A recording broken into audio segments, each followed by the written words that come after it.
যে আপনাকে রোজ কামড়াচ্ছে, আপনি তাকে কামড়াবেন না, কিন্তু প্রশ্ন করতে পারেন।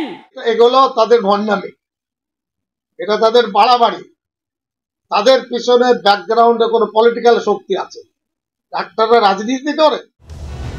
সাবাস মন্ত্রী সাবাস, এই তো যোগ্য শিষ্যের মতো আচরণ। না, তার কোনো ভুল নেই। সঠিকভাবেই ফোর্স অনুসরণ করলেন রাজ্যের মন্ত্রী সিদ্দিকুল্লাহ চৌধুরী।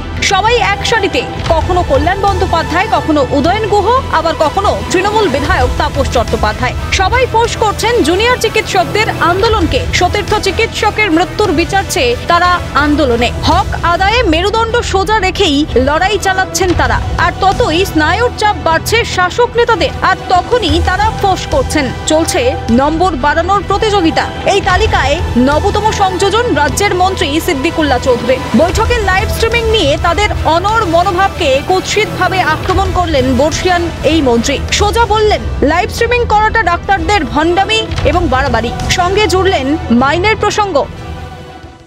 এগুলো তাদের ভণ্ডামি, এটা তাদের বাড়াবাড়ি।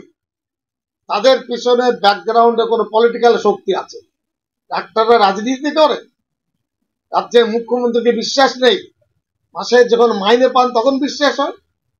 এরপরে আপনাকে যখন গ্রেড বাড়াতে হবে, আপনাকে আপার ডিভিশনে যাবেন, তখন মমতা ব্যানার্জি স্বাস্থ্যমন্ত্রীর প্রতি বিশ্বাস থাকে, আর এখন বিশ্বাস নেই।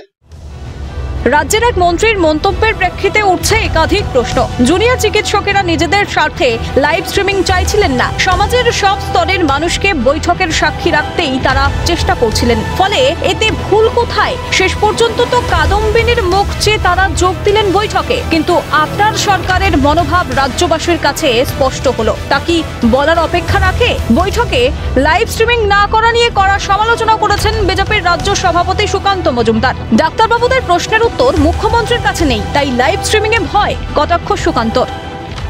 মাননীয় মুখ্যমন্ত্রী ওখানে অনেক কিছুই বলবেন, যেরকম উনি বলেন সেই বিষয়গুলো যেন বাংলার মানুষের কাছে সামনে না চলে আসে। মাননীয় মুখ্যমন্ত্রী তো এই ভয়, এই লাইভ স্ট্রিমিংয়ের ভয় এত মাননীয় মুখ্যমন্ত্রী যেন বাংলার মানুষ জানতে না পারে। কারণ ডাক্তারবাবুর একের পর এক প্রশ্ন করবেন এবং সেই প্রশ্নের উত্তর মাননীয় মুখ্যমন্ত্রীর কাছে নেই, তিনি উত্তর দিতে পারবেন না। সেই প্রশ্নগুলো বাংলার মানুষেরও।